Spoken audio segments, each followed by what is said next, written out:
The post 9/11 era, natural disasters, and healthcare reform. Post 9/11 aftermath. On September 11, 2001, there was a terrorist attack against America. Millions of people were affected by the September 11 terrorist attacks, from physical and mental health problems to financial loss. This large and diverse population had different exposures after the collapse of the World Trade Center, and health effects have varied as a result. National preparedness has progressed considerably during the past decade. Hospitals now routinely have operation plans for both internal and external disasters, and disaster drills have become commonplace. Flexible staffing plans have been established and include such measures as reallocation of nurses to emergency and nexus or mobile satellite hospitals during a mass casualty surge.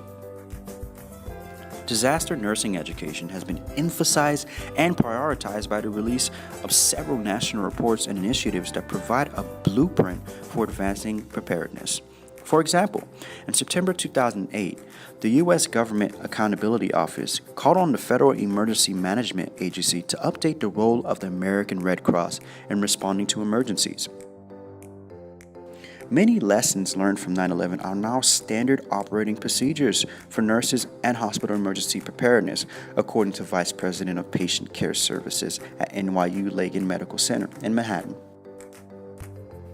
At NYU Langone, several drills are conducted each year to test emergency plans for a variety of disasters, ranging from pandemic flus to fires, mass casualties, and local incidents. Let's talk natural disasters. 3 of the major natural disasters that happened since 2001 and relied on nurse jobs are Hurricane Katrina, the Haiti earthquake, and the Tohoku earthquake and tsunami. Hurricane Katrina was the deadliest hurricane to hit the Gulf Coast. Haiti was hit by a 7.0 magnitude earthquake, the strongest to hit the country since 1770. The Tohoku earthquake was a 9.0 magnitude quake, followed by tsunami waves that hit the coast of Japan in March 11, 2011.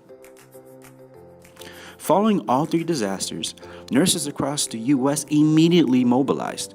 They experienced substantial challenges in making triage and treatment decisions for patients whose numbers far exceeded supplies and personnel. In addition, they had to step outside their comfort zones to provide care to an overwhelming number of patients and their families in a hostile environment. The need of nursing care in these situations is much greater than the need of physician intervention. Many of the problems encountered were ones that are normally part of everyday nursing responsibilities: palliative care, patient flow management, medication administration, inventory control, staffing shortages. Nurses are fundamental to the disaster relief process to provide immediate healing and therapeutic support to the patients and families facing the devastation. Nurses are well suited to address the psychosocial and medical treatment aspects of both patients and medical team with which they work.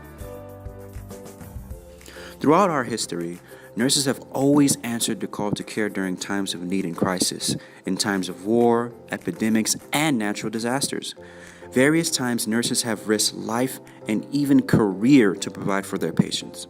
Nurses with very little food and less sleep worked heroically to care for the sick and to protect the vulnerable. Good old Obamacare.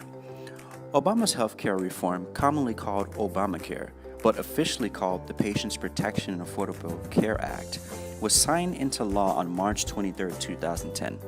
The ACA is meant to provide affordable, quality health care for all Americans and reduce the growth in healthcare spending, and for other purposes as well. The words nurse, nursing, and nurse practitioner are liberally used throughout the 2,300-page ACA document.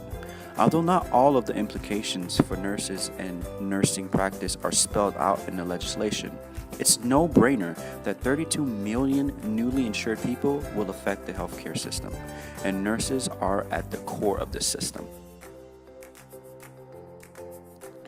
There are numerous provisions to the ACA that directly affect nurses. These provisions include, but are not limited to, the nurse education, practice, and retention grants provisions, the nurse managed health clinic provision, as well as the prevention and public health provision. The NERF education practice and retention grants provision focuses on changing nurse education and quality priorities. It also separates nurse retention programs, including career ladders and funding for nurse internships and residencies. The Nurse Managed Health Clinics provision includes grants for clinics managed by ARMPs, which provide primary care to underserved or vulnerable populations. The Prevention and Public Health provision provides a fund for expanding and sustained national investment in prevention and public health programs to improve health and help restrain the wave of growth in private and public sector healthcare costs.